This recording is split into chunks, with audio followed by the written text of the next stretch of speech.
5 राज्यांच्या धक्का देणाऱ्या निकालासंदर्भात आपल्याला चर्चा करायची, त्या सगळ्याचं आता विश्लेषण आपल्याला करायचं आहे। अनेक मान्यवर आहेत, राजकीय पक्षांचे प्रतिनिधी आपल्यासोबत आहेत। भाजपचे माध्यम प्रमुख नवनाथ बन, काँग्रेसचे ज्येष्ठ नेते आणि प्रवक्ते सचिन सावंत आपल्यासोबत आहेत। आपल्यासोबत कम्युनिस्ट नेते अजित अभ्यंकर अगदी काही वेळात असतील। आपल्यासोबत पुढारी न्यूजच्या मल्टीमीडिया संपादक मृणालिनी नानिवडेकर आहेत। आमचे आउटपुट एडिटर संदीप रामदासी आपल्यासोबत आहेत। राजकीय विश्लेषक राहुल कुलकर्णी आपल्यासोबत आहेत, जे 5ही राज्यांमध्ये फिरलेत। त्याच्यामुळे तळागाळावर नेमकी काय सूत्र बदलत होती, कशामुळे हे रिझल्ट्स बदलले गेले, याची इनसाइड स्टोरी त्यांच्याकडे आहे।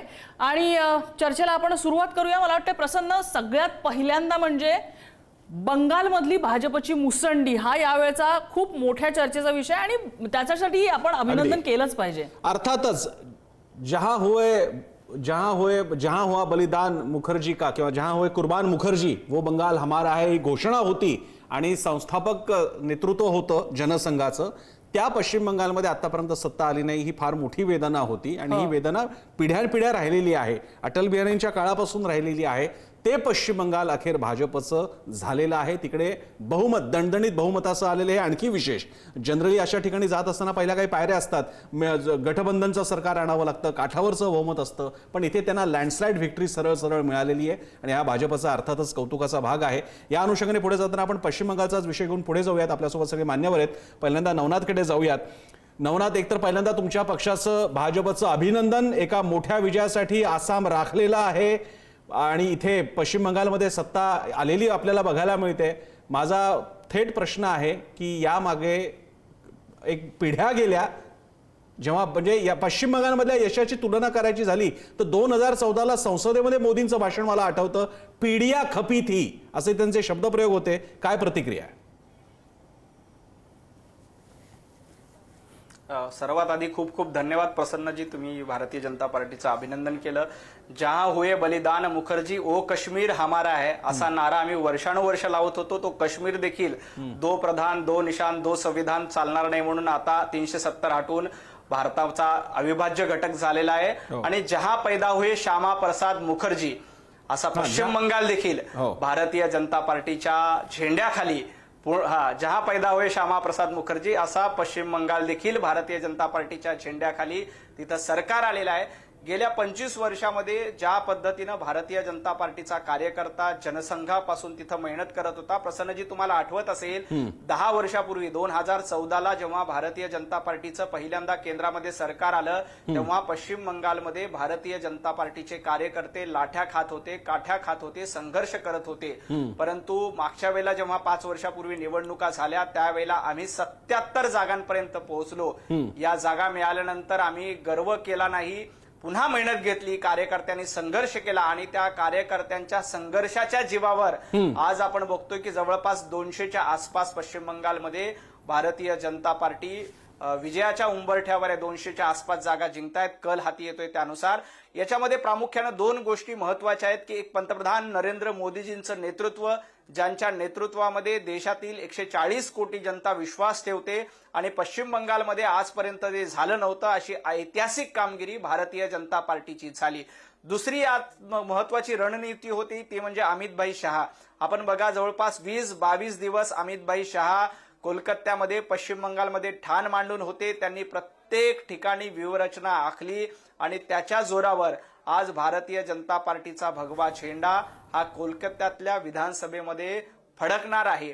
कार्यकर्त्यांची मेहनत, कार्यकर्त्यांची संघर्ष आणि सगळ्यात महत्वाची गोष्ट म्हणजे गेल्या 15 वर्षामध्ये ममता बॅनर्जी यांनी जी दीदीगिरी तिथं निर्माण केली होती, एक दहशत निर्माण केली होती, त्या दहशतीच्या विरोधात भारतीय जनता पार्टीचा कार्यकर्ता ताठ मानेनं उभा राहिला। त्या कार्यकर्त्यांमुळे, ज्यांचा प्रसन्नजी तुम्ही उल्लेख केला की पिढ्या खपीती, अशा अनेक पिढ्यांच्या कर्तृत्वावर, अनेक पिढ्यांच्या बलिदानानंतरचा हा विजय आहे आणि हा विजय भारतीय जनता पार्टीसाठी अतिशय मोठा आहे। मला सचिन सावंतांकडे पण जाते। सगळ्यात पहिल्यांदा तर काँग्रेसचंही अभिनंदन की केरळमध्ये तिथल्या प्रस्थापितांना हटवून काँग्रेस प्रणित आघाडीचं सरकार तिथे आलेलं आहे, काँग्रेसचंही अभिनंदन। पण मला बंगालच्या बाबतीत प्रश्न विचारायचा आहे। मला प्रसन्न, आपल्याला आठवत असेल राहुल गांधींचं प्रचार संपता एका सभेतलं वक्तव्य होतं, त्यांनी ममता दीदींना कानपिचक्या दिलेल्या होत्या की त्यांच्या अशा प्रकारच्या कारभारामुळे इथली सत्ता जाऊ शकते। राहुल गांधींना कल्पना होती असं काहीतरी स्थित्यंतर बंगालमध्ये होईल याची, सचिनजी? नाही, पहिली गोष्ट अशी की केरळाच्या संदर्भामध्ये बोलायचं झालं तर निश्चितपणे केरळाच्या जनतेचं आम्ही आभार मानतो की 10 वर्षानंतर आता सत्ता परिवर्तन होत आहे. काँग्रेस पक्षाच्या सर्व नेत्यांनी कार्यकर्त्यांनी एकजुटीने तो त्या विजयासाठी परिश्रम केले. त्यामुळे हा विजय शक्य झालेला आहे आणि अतिशय लँडस्लाईड विक्टरी तिकडे मिळाली. 100% पार केलेले आहेत काँग्रेस पक्षानं, म्हणजे काँग्रेस पक्षाच्या आघाडीनं. त्यामुळे त्याचं समाधान आहे. दुसरीकडे ज्या श्यामाप्रसाद मुखर्जींच्या संदर्भामध्ये एक फार मोठा हर्षोल्लासाने उल्लेख केला जातोय. जे श्यामाप्रसाद मुखर्जींनी मुस्लिम लीग बरोबर सत्ता स्थापन केली, ज्यांनी 1942 ची चळवळ मोडीत काढण्यासाठी तत्कालीन इंग्रज गव्हर्नरच्या बरोबर संधान बांधलं. असो, त्यांचा आनंद त्यांनी घ्यावा. परंतु आम्हाला निश्चितपणे त्याची एक खंत आहे की नेताजी सुभाषचंद्र बोस यांनी ज्या विचारांचा निकरानं विरोध केला त्या विचारांचा शिरकाव पश्चिम बंगालमध्ये होतोय. आणि त्याचं कारण 2 आहेत. एक कारण दिदीजींचं एक म्हणजे अँटी इन्कम्बन्सी, त्यांचा जो एक प्रकारचा अहंकार देखील. कारण ज्या वेळेला इतकं मोठं आक्रमण होतंय त्यावेळेला सगळ्यांना बरोबर घेऊन जाण्याची भूमिका असली पाहिजे होती, ती त्यांनी घेतली नव्हती. आणि त्यामुळे राहुल गांधीजींचं ते वक्तव्य त्या परिप्रेक्षात पाहायला पाहिजे. आणि दुसरीकडे हा जो काही निर्णय मिळालाय आपल्याला, तो काही असा जनतेनं सहजासहजी दिलेला निर्णय आहे असं मानण्यात काही अर्थ नाही. 91 लाख लोकांना तुम्ही SIR मधनं ज्या वेळेला हटवता आणि त्यातही 27 लाख लोकांना त्याचं अपील करायला, त्याच्या विरोधामध्ये, त्या निर्णयाच्या विरोधामध्ये अपील करायची देखील संधी मिळत नाही. त्यामुळे सरळ सरळ मतदारांना बाजूला केलं गेलेलं आहे हे दिसतंय. आज जो तुम्ही पाहिलं SIRच्या माध्यमातून जवळपास म्हणजे खरं तर त्या अपील न करणाऱ्याची 28 लाख संख्या असेल, परंतु भाजपा आणि तृणमूल काँग्रेस यांच्यामधला जर फरक पडला तर 5-6 लाख मतांचाच फरक आहे. त्यामुळे हा जो काही 27-28 लाखाचा आकडा आहे आणि एकंदरीत 91 लाखाचा केवढा मोठा आहे, किती मोठा परिणाम करणारा आहे हे निश्चितपणे दिसून येतं.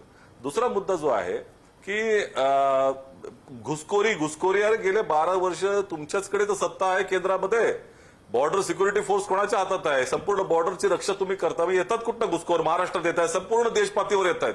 मग गृहमंत्र्यांनी राजीनामा दिला पाहिजे त्यासाठी, परंतु त्याचाही मुद्दा होतोय. म्हणजे आम्हाला आश्चर्य वाटतं. तिसरा महत्वाचा मुद्दा असा आहे की तुम्ही लक्षात घ्या की भारतीय जनता पक्ष हा काही म्हणजे आता ती एक महाशक्तीचं नाव जर दिलेलं आहे एकनाथ शिंदे साहेबांनी, त्या काही काळ अगोदर जेव्हा आसामला गेले होते, गुवाहाटीला गेले होते, तेव्हा ती शक्ती महाशक्ती म्हणजे काय की भाजपा बरोबर निवडणूक आयोग, ED, CBI सारख्या सगळ्या यंत्रणा ध्रुवीकरणासाठी प्रचंड मोठ्या प्रमाणामध्ये केलेलं जे कारस्थान आणि त्याच्याकडे दुर्लक्ष केलेली न्याय व्यवस्था, अशा पद्धतीचं एक तुम्ही सिस्टीम म्हणजे महाशक्ती बघा. आता त्याच्या अनुषंगानं तुम्ही जर पाहिलात तर म्हणजे आम्ही एकच उदाहरण त्या ठिकाणी देईन की आयपॅक नावाची संस्था ही तृणमूल काँग्रेसची निवडणुकीची संरचना सांभाळत होती. निवडणुकीची यंत्रणा त्यांच्यासाठी त्यांना ती नियुक्ती करण्यात आली होती. त्याच्यावरती EDचं आक्रमण होतं. 13 एप्रिलला आयपॅकच्या जे प्रमुख आहेत त्यांना अटक केली जाते. एन्फोर्समेंट डायरेक्टरेट PMLAच्या ऍक्ट वरती काम करतं, prevention of money laundering act.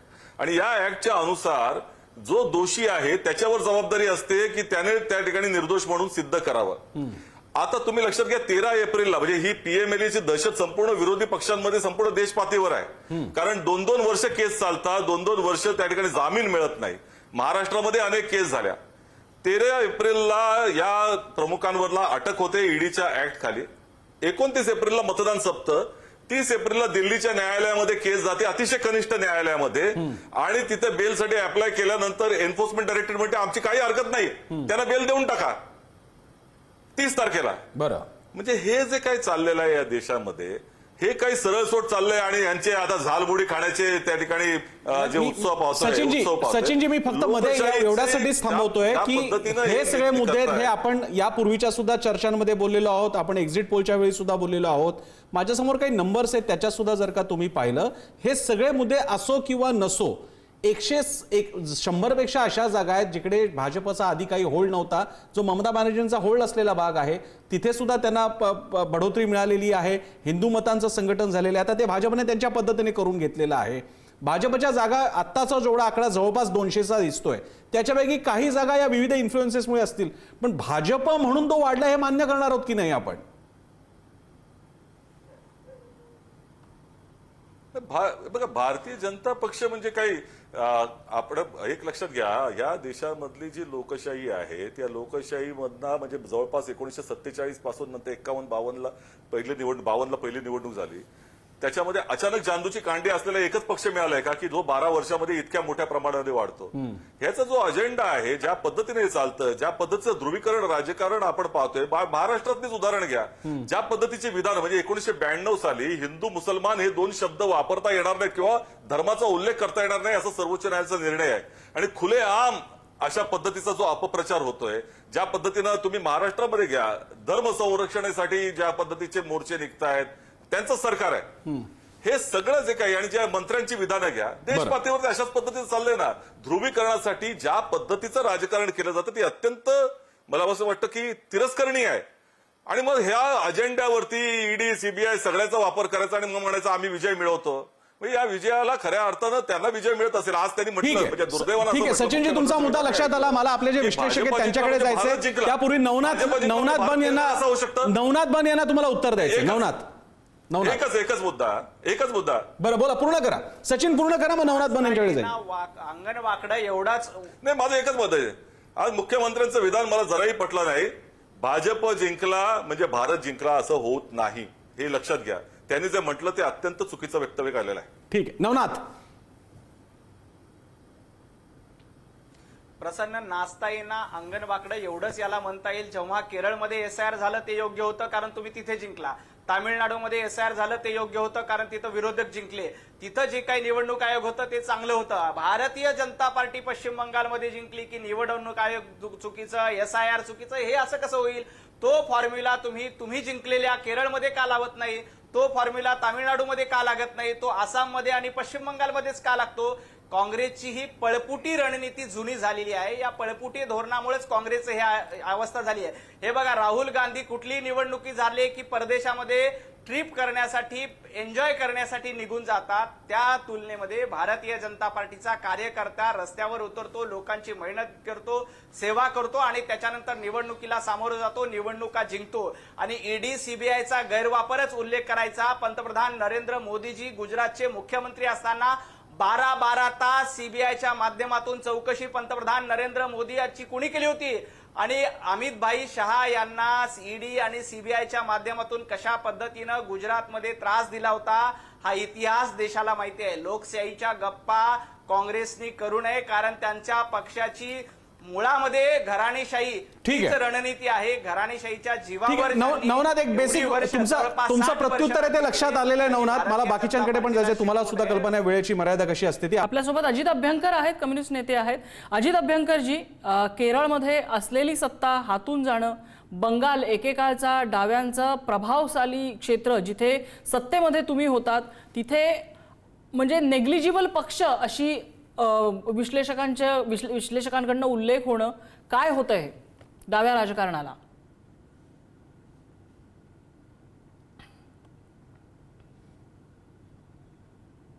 अभ्यंकरजी, तुमचा आवाज म्यूट आहे, तुम्हाला समोर अनम्यूट करावं लागेल. तुम्ही म्यूट आहात. Sorry I am sorry.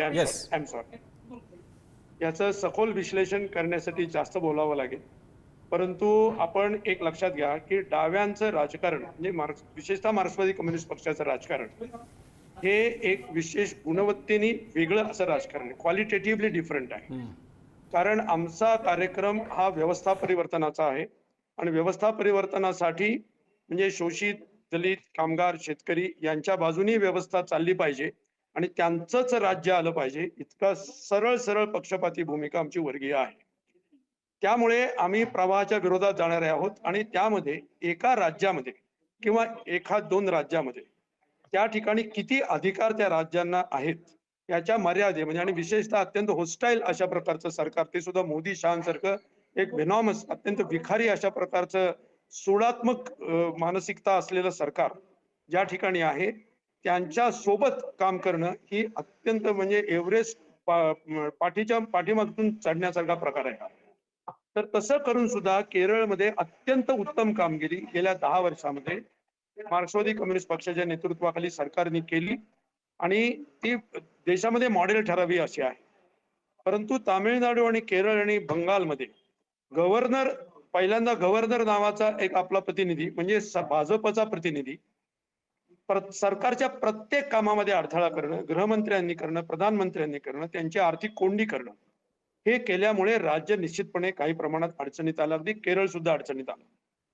हा एक मुद्दा आहे आणि त्याच्यामुळे आम्हाला जे योजना राबवायच्या, जे प्रत्यक्ष काम करायचे, त्याच्यामध्ये मोठ्या प्रमाणात आर्थिक अडचणी जाणीवपूर्वक निर्माण केल्या गेल्या, पण तरी सुद्धा आम्ही काम केलं. त्याच्यामुळे जरी आमचा तिथं पराभव झाला असला त्याची काही स्थानिक कारणं असू शकतात, त्याचं विश्लेषण निश्चितपणे पक्ष करेल. असं म्हणत नाही की आमचा एवढा म्हणजे इतक्या कमी जागा तिथं मिळणे, विशेषतः नुसतं 70च्या खाली जागा मिळाल्या एवढंच नाही, तर त्याच्यामध्ये 35-40च्या रेंजमध्ये आम्ही आहोत. ही सुद्धा अतिशय याच्यामध्ये अत्यंत वाईट अशी गोष्ट आहे, धक्कादायक गोष्ट आहे.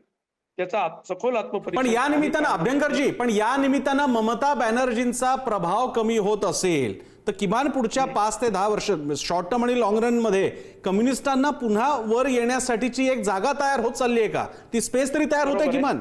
स्पेस तयार होऊ शकते, परंतु त्याच्यासाठी धार्मिक विभाजन हा मुद्दा, आपण धार्मिक विभाजन केलं मग लोक का बळी पडले असं नाही बोलू शकत. कारण धार्मिक विभाजन आहे आयडेंटिटी पॉलिटिक्स. आमचा पक्ष असा आहे की आयडेंटिटी पॉलिटिक्स, आम्ही ट्रुथ अँड नेल त्याला विरोध करतो. कोणत्याही प्रकारे जात, धर्म, पंथ, अगदी आदिवासी आयडेंटिटी सुद्धा आम्ही कधीही त्याचं भांडवल करून करत नाही. आम्ही वर्गीय, आर्थिक, भौतिक मुद्देच मांडतो. त्याच्यामुळे आयडेंटिटी पॉलिटिक्सची जी लाट जगामध्ये आहे आणि ते फ्रस्ट्रेशन आहे लोकांचं एकंदर अनएम्प्लॉयमेंट बद्दल, तर त्याचा राग कुठेतरी स्थानिक सरकारवरती काढण्याची याच्यात भूमिका असू शकते आणि त्याच्यामुळे हा धक्का बसलेला असू शकतो. आणि आपण धार्मिक विभाजन आणि भारतीय घटनेचा चाललेली चिरफाड याला आपण 2 पक्षांमधली लढाई बघून चालणार नाही. हा लोकशाही विरुद्ध भारतीय घटना पायदळी तुडवायला निघालेले, धार्मिक विभाजनावरती आधारलेले जे पक्ष आहेत त्यांच्यामधली लढाई आहे. ही लढाई अवघड आहे, परंतु आम्हाला एका निवडणुकीने फरक पडत नाही, अनेक निवडणुकांनी फरक पडत नाही. कारण आमची निष्ठा ही व्यवस्था परिवर्तनाची आहे आणि या देशातली मोदी शाह. मी याच्यानंतरचा एक प्रश्न नंतर विचारेन जो या बाबतीतलाच असेल की एका अर्थानं हे कितीही आदर्शवाद वाटत असलं तरी अशा प्युरिटन, आदर्शवादी आणि अतिशय एक त्याला आता भद्रलोकी म्हणावं का, कारण जो तिकडचा शब्द आहे, या राजकारणामुळे राजकारण करायचं सोडून नीतिकारण करत बसण्यामध्ये राजकीय पराभव होतात. कारण शेवटी राजकीय शक्ती असेल तर भविष्यातली नीती राबवता येते. मी नंतर ठेवेन. मी मृणाल मॅडमकडे चाललेलो आहे. मृणालजी, याचे जे काही विविध अपडेट समोर येत आहेत त्यामध्ये एक कंगोरा असा सुद्धा आहे की जे नॅरेटिव्ह ममता बॅनर्जींनी दीदी ओ दीदी प्रकरणामुळे मागच्या निवडणुकीत राबवलं होतं, यावेळी एक्झॅक्टली भाजपने वेगळं केलं. टीएमसीच्या खासदार नेत्या जेव्हा म्हणत असतात मेरे दिल में मक्का है और आंखों में मदीना है, आणि इतर भाजपने त्याला उत्तर दिलं की आमच्या मनात माँ दुर्गा आणि माँ काली आहे. एकीकडे टीएमसी म्हणत होती की भाजप आली तर मासे आणि भात खाता येणार नाही, जो महाप्रसाद मानला जातो, आणि भाजपच्या नेत्यांनी तिकडे मासे भात खाताना आपल्याला पाहायला मिळाले. हे नॅरेटिव्ह वॉर तुम्ही कसं पाहता? नरेटिव्ह वॉर मध्ये दोघही जण एकमेकांच्या विरोधात उभी राहिले. भारतीय जनता पक्ष टीएमसीच्या सब नॅशनलिझमला, जी काय बंगालची आयडेंटिटी आहे, त्याला यावेळेला पुरून उरला हे लक्षात घ्यावंच लागेल. त्याहून महत्त्वाचं असं आहे की 5 वर्षांपूर्वी जेव्हा भारतीय जनता पक्ष जिंकण्याची भाषा करत होता त्यावेळेला त्याला 77 जागांवरच समाधान मानावं लागलं. हे का झालं, ओ दीदी केल्यामुळे झालं का वगैरे, याचं भारतीय जनता पक्षांनी आत्मपरीक्षण केलं, तसं ते कोणालाही करता यावं. मुद्दा असा आहे, ते प्रत्येकाने आत्मपरीक्षण केलंही पाहिजे. मुद्दा असा आहे की त्यावेळेला जो हिंसाचार झाला आणि त्याच्यात लोकांना जे प्राण गमवावे लागले, त्याची कुठेतरी खंत ममता बॅनर्जी यांनी व्यक्त केली का? मोदी यांना ज्या वेळेला गोध्रामध्ये जे काय झालं त्याबद्दल चौकशीसाठी 5-5 तास मुख्यमंत्री म्हणून जावं लागलं, त्याच्या दुसऱ्या दिवशी सकाळी उठून ते पंतप्रधान पदावर असलेल्या मनमोहन सिंग यांचं स्वागत करायला गुजरातचे मुख्यमंत्री म्हणून हजर झाले. हे सौजन्य ममता बॅनर्जी यांनी गेल्या 5 वर्षात किंवा गेल्या 10 वर्षात दाखवलं का, हा प्रश्न विचारावाच लागेल. त्याबद्दल आपण नंतरही चर्चा करू. भारतीय जनता पक्ष कशा पद्धतीने निवडणुका जिंकतो, ईडीचा का वापर करतो वगैरे, हे चर्चेचे मुद्दे आहेत, त्यावर दुर्लक्ष करून चालणार नाही. अजित अभ्यंकर आत्ता जे आहेत त्यांना मला एक प्रामाणिक प्रश्न विचारायचा आहे. तुमची जी क्लासबद्दलची लढाई आहे त्याला आमचा कुर्निसात आहे की भारतामध्ये देव, देश, धर्म अशी भाषा न वापरल्यामुळे अपयशी होते का, हाही एक वेगळा मुद्दा आहे. तुमच्याच बरोबर 100 वर्षापूर्वी जी विचारप्रणाली अस्तित्वात आली ती आज भारतीय जनता पक्षाच्या 78% भूभागावर राज्य गाजवते आहे. ते कशामुळे गाजवते याचे तुमचे आक्षेप मला मान्य आहेत, ते तुमचे आक्षेप तुमची विचारधारा म्हणून मी मान्य करेन. मुद्दा फक्त असा आहे की केरळमध्ये तुम्हाला का नाकारलं गेलं आणि पिनराई विजयन यांच्या नावाने जे भ्रष्टाचाराचे आरोप झाले त्याची पण पावती अमित शहा आणि मोदींच्या नावानेच पाडली जाणार असेल तर आम्ही ते ऐकून घेऊ, पण ते मतदार का ऐकून घेत नाही आहेत याची आपण काही चिकित्सा करत आहात का? अजित अभ्यंकरजी, आपल्याबद्दल नितांत आदर आहे, त्यामुळे माझा प्रश्न फक्त आणि फक्त केवळ आजच्या केरळच्या निकालापुरता मर्यादित आहे. डाव्यांच्या हातून ही राज्यातली सत्ता जाण्याचं कारण आपल्या मते नेमकं काय? वैचारिक भूमिका वारंवार स्पष्ट होतील. केरळ सरकार भ्रष्ट होतं आणि तो आरोप आपल्याला त्यातून बाहेर येता आलं नाही म्हणून हा पराभव झाला का, याबद्दलचं आपलं प्रामाणिक उत्तर आता अपेक्षित आहे. विचारूया आपण तो प्रश्न अभ्यंकरांना विचारूया. मला तत्पूर्वी आमचे आउटपुट हेड संदीप रामदासी आपल्यासोबत आहेत, त्यांची निरीक्षणं जाणून घ्यायची आहेत. आज सकाळपासून प्रत्येक अपडेटवरती ते लक्ष ठेवून आहेत. संदीपजी, आज दिवसभरातली तुमची निरीक्षणं काय पश्चिम बंगालच्या बाबतीत? नम्रता, एक्झिट पोल ज्या दिवशी आला 29 तारखेला संध्याकाळी, त्यावेळेस हे अगदी धक्कादायक म्हणता येईल सर्वांचं लक्ष असलेले आकडे होते ते पश्चिम बंगालचे. आणि आपण त्या दिवशी सारखं आपल्या पुढारी न्यूजच्या प्रेक्षकांना आठवण करून देत होतो की 5% मतांचं स्विंग जरी झालं, वोट स्विंग झाला तरी एक्झिट पोल ज्या पद्धतीनं सांगताय त्या पद्धतीनं होऊ शकतं. मोस्ट ऑफ द एक्झिट पोलनं भाजपला 200च्या जवळपास जागा दिलेल्या होत्या किंवा सत्तेमध्ये नेऊन बसवलं होतं. तर तसं होण्याची शक्यता ही जास्त होती जर का 5% वोट स्विंग जरी झाला तरी. आणि आज आपल्याला सकाळपासून काय दिसतंय तर आत्ताच्या घडीचे जे आकडे जर का आपण पाहिले नम्रता, तर 5%च्या जवळपास मतांची फक्त आघाडी, टक्केवारी ही भाजपकडे जास्त आहे. 45% थोडेसे जास्त मतं आत्ता भाजपकडे आहेत, जे साधारणतः 2,12,15 लाख आहे आत्ताच्या घडीला. ही मतांची मोजणी सुरू आहे तोपर्यंत. तर TMC तृणमूल काँग्रेसला 1,92,00,000 आसपास म्हणजे 41% मतं आहेत. हा जो 4-5% स्विंग भाजपनं आपल्या बाजूनं वळवला आहे तो सगळ्यात जास्त निर्णायक ठरल्याचं आपल्याला आत्ता पश्चिम बंगालच्या बाबतीत तरी म्हणावं लागेल. बाकी मुद्द्यांची चर्चा तर आपण करतोच आहोत. नॅशनलिझम, हिंदुत्व हे कुणीही नाकारण्याची आत्ता ती वेळ नाही आणि तसं केलं तर आपण खूप मोठे ढोंगी ठरू असं मला वाटतं.